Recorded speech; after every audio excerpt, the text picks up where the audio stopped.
Tinatanong ko ilan lang yung, para malaman namin. Kasi, of course, merong mga opisina ang Office of the Vice President sa buong Pilipinas.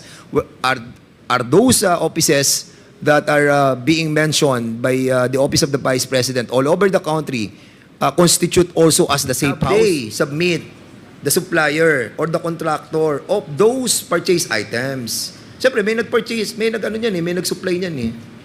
Kilala nyo ba? Nagbinigay ba yung sinasagot ang tanong, Gloria eh. Ang tinatanong ko kung merong sinabit na supplier saka contractor.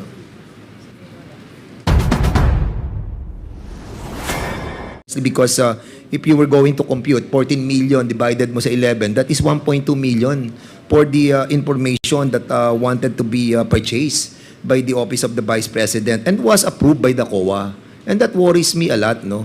If this information entails, siguro kung mga 4 months yan or in 1 year yan, acceptable yan. But in a day, 1.2? And if Purchase of information a day? Pwede po bang isang tanong lang?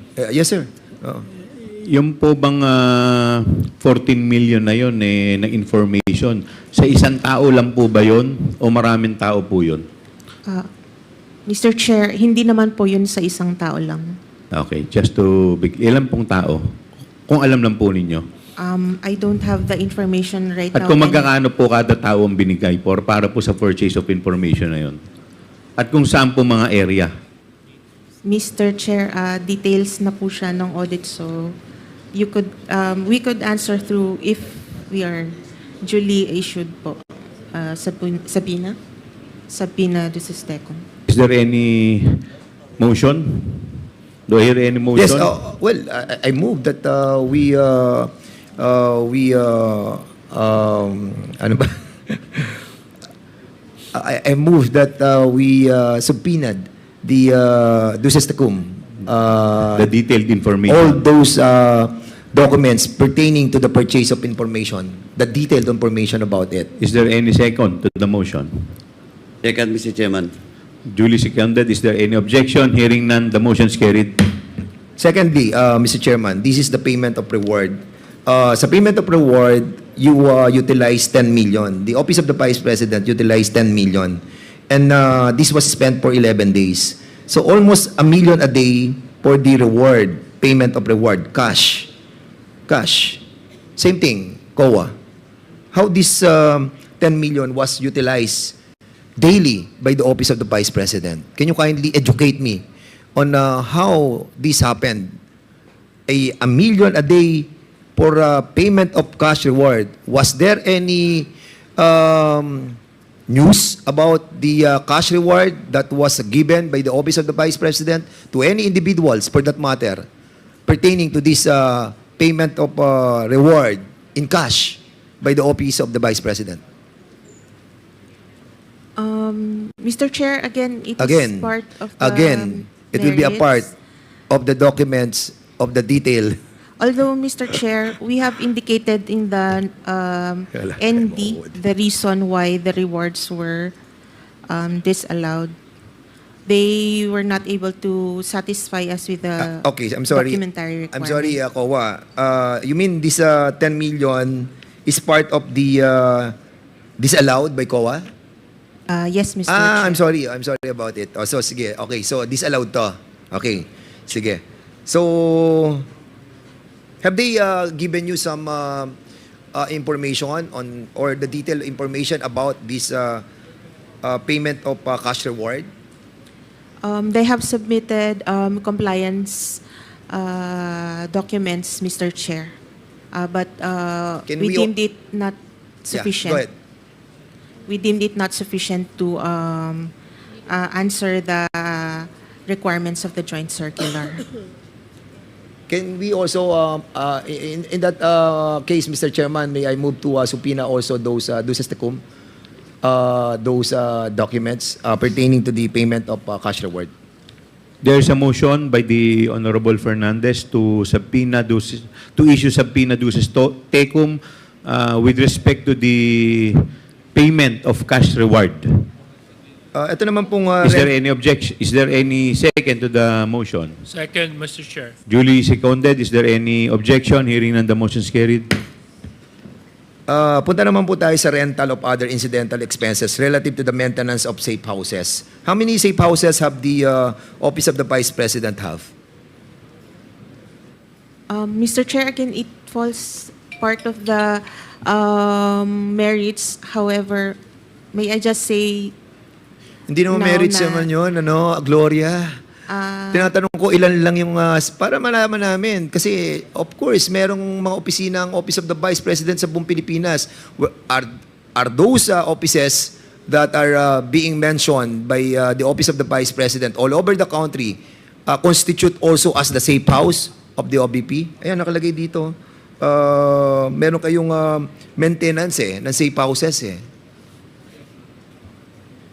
Do they have like 10, 18, 20, 30, 40? Mr. Chair, I do not have information right now on... Can you kindly submit to us also? I move also to Kasi Mr. Chairman, before we move for that, kasi 16 million were... 16 million was spent for 11 days for the Office of the Vice President doon po sa mga safe houses for maintenance. Maintenance of the safe houses, 16 million was spent for 11 days for these safe houses. Kaya nga tinatanong ko po, ilan po yung safe houses na yon at bakit gumastos tayo ng 16 million for that purpose for 11 days? At kung saan? Yes, oo. At kung saan yung mga safe houses na yon. So I move that we subpoena also those documents. There's a motion by the Honorable Dan Fernandez to subpoena the information with respect to the safe houses of the Office of the Vice President. Is there a second to the motion? Duly seconded. Is there any objection? Hearing none, the motion is carried. Yung po purchase of supplies which cost us 35 million for 11 days. Madam Gloria. Purchase of supplies, ano-ano po ba itong mga supplies na to? Ito na po ba yung mga chairs, tables, desktop? Mr. Chairs, part of it po yung table shares that were disallowed. And some of it, naka-indicate po as rewards, so it was also disallowed. When you say disallow, were you able to get some information who supplied this purchase of different items? Do you have the information about the contractors and the suppliers?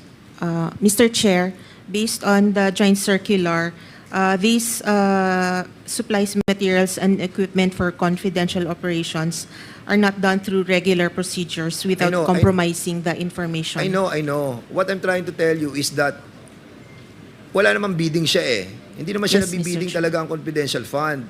What I'm trying to point out, Mr. Chairman, is have they submit the supplier or the contractor of those purchase items? Siyempre, may nag-purchase, may nag-supply niyan Kilala nyo ba? Nagbinigay ba yung information about it?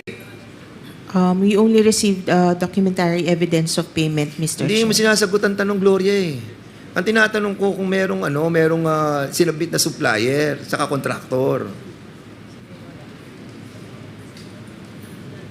Titingin ka pa sa likod. Huwag ka na tumingin sa likod.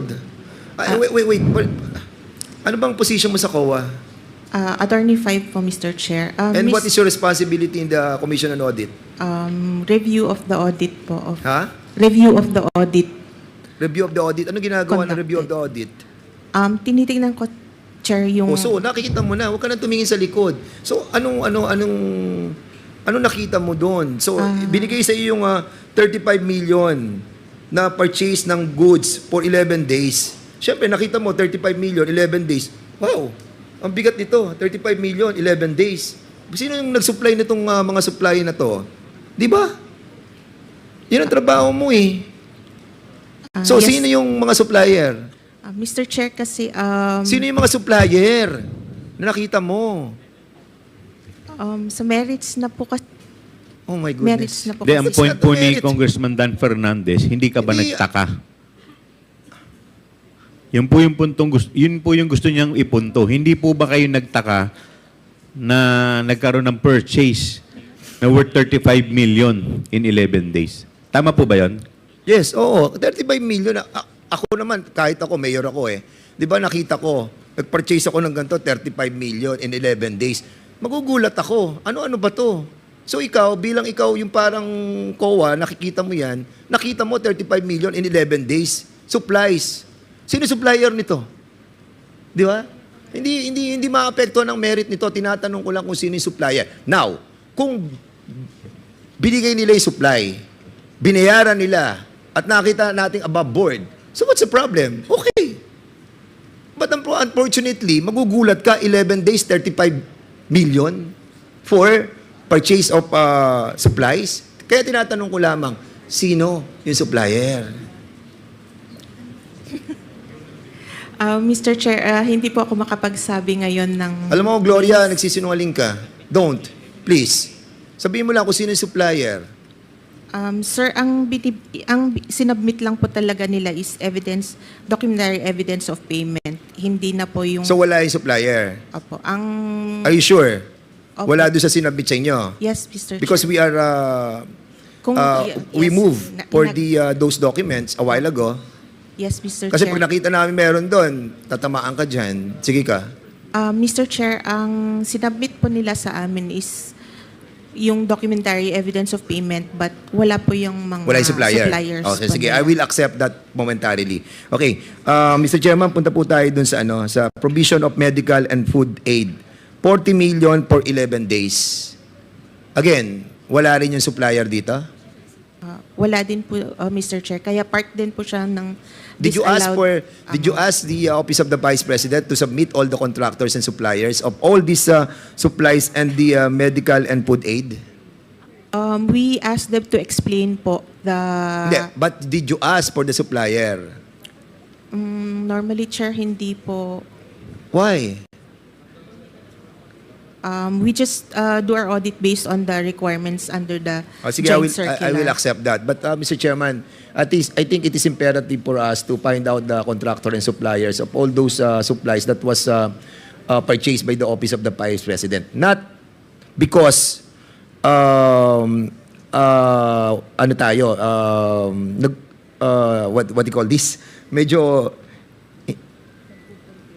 hindi natin pinupuntirya. Tama. Thank you for that word. Hindi natin pinupuntirya yung mga supplier and contractor. What we are after, Mr. Chairman, is the amount, the huge amount that is what's spent for 11 days.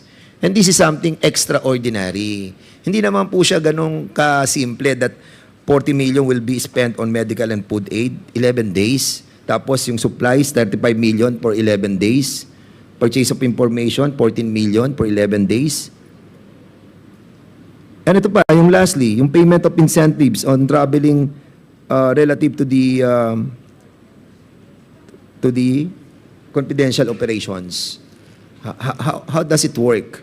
Paano nagbabayad ng incentives or traveling? Can you kindly explain it to us? Because we spent 10 million in 11 days. Mr. Chair, they gave an explanation on this po that those are actually rental of transport vehicles related to confidential activities po. And accordingly, hindi tayo kumukuha ng mga receipt galing sa mga operators ng mga vehicles. Mr. Chair, ang requirement lang po kasi is documentary evidence of payment. Okay, thank you so much. With that, Are you done? yes, I'm done, Fernandez, sir. Tapos na po ba kayo? Okay, am I done? Okay. I think for the meantime, Mr. Chairman, I'll be refraining from asking more questions, considering that I spent almost 5 minutes in the interpellation. So I'll be yielding back my time. Thank you so much, Mr. Chairman. Thank you po. We will now proceed to the next interpellator, the Honorable Deputy Speaker, Jay Suarez. You're recognized, sir. Mr. Chairman,